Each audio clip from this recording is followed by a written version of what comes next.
ដូចជាធ្លាក់អន់លងដៃជើងរាងកាយមិនសំណំប្រឹងឡើងនឹងកបាយច្រតងបើភ្នែកពេលតែចេញពីមុខស្លឹងជុំវិញខ្លួនឃើញតែបើស៊ីម៉ងគឺដូចសម័យខ្ញុំចង់ខ្លាចជាតារាប្រាំងជុំទៀលនៅកន្លែងធ្វើការយកស្រោតតដៃជើងនៅដៃចោពេលដូចវាលោតហោះបោះទំនុកទាំងសិលាពេលក្មេងនេះចាប់ក្តីស្រមៃមួយជាមួយភ្លេងមួយជាមួយតន្ត្រីមានតែការគឹមមានតែខោវិស័យតែបើសិនជាប្រៀបធៀបដូចជាមេឃនឹងដី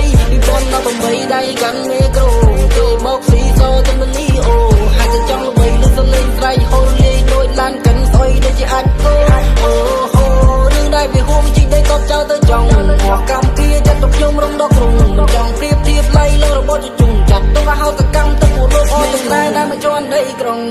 ធ្វើខ្លួនកម្មករសំងងជីវិតថាវាមិនសុងស្រួលរុនឌូដូចជាធ្លាក់អន់លងដៃជើងរាងកាយមិនសំណំប្រឹងឡើងនឹងកបាយច្រតងបើភ្នែកពេលតែចេញពីមុខស្លឹងជុំវិញខ្លួនឃើញតែបើស៊ីម៉ងថ្ងៃសុំលើសុំត្រូវចដាច់ពីគ្នានេះដែលចង់ជន់មានវិយទៅដែរជន់មាននិយាយអាក្រក់ក្រោយក្តីមិនយកទៅស៊ីមកទៅបងលឺអត់អាចមានពួកអាគ្មានតែប៉ុន